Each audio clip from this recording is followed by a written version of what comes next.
அதுக்கு நீ தான் கூலி கொடுக்கணும். நான் கொடுக்க வேண்டிய அவசியமே கிடையாது.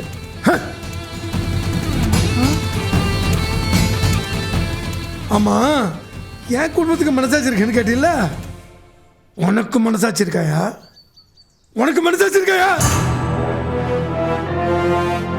உனக்கு மனசாட்சி இருந்தா தோணிக்கிறேனா இவனுக்கு சொத்துல பங்கு கூட.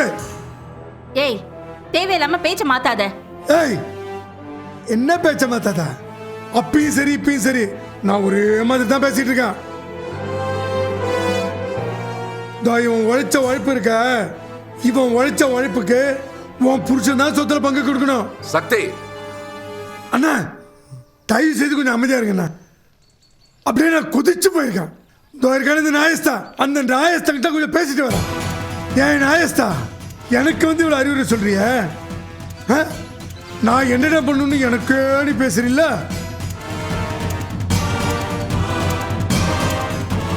நீ என்ன பண்ண? நீ என்ன பண்ணிருக்க? உன் சொத்தல்ல உன் 3 பசங்களுக்கு பிரிச்சு கொடுத்துருக்க.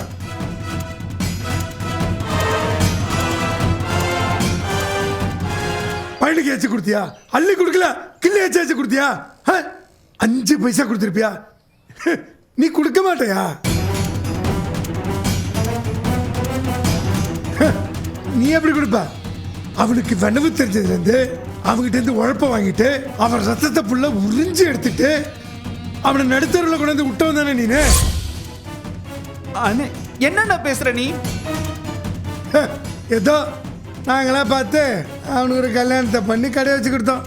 எங்களுக்கு எல்லா தகுதியும் இருக்கு. நீ அவனுக்கு என்ன செஞ்சிருக்க? சொல்லி அந்த தகுதி உனக்கு இருக்கா? யோ, சும்மா வளன்னு கத்தாத. ஒரு நிமிஷம் இரு, வரேன்.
யோ, இந்த கொஞ்ச நேரத்துக்கு முன்னாடி சொன்னீங்க பழனியை பற்றி, அது எல்லாமே நிஜம்தான். நான் ஒன்றும் இல்லைன்னு சொல்ல.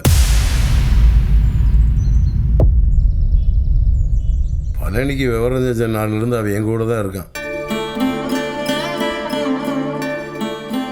எங்களுக்காகவும் கடைக்காகவும் அம்மூட்டு உழைச்சவன் தான்.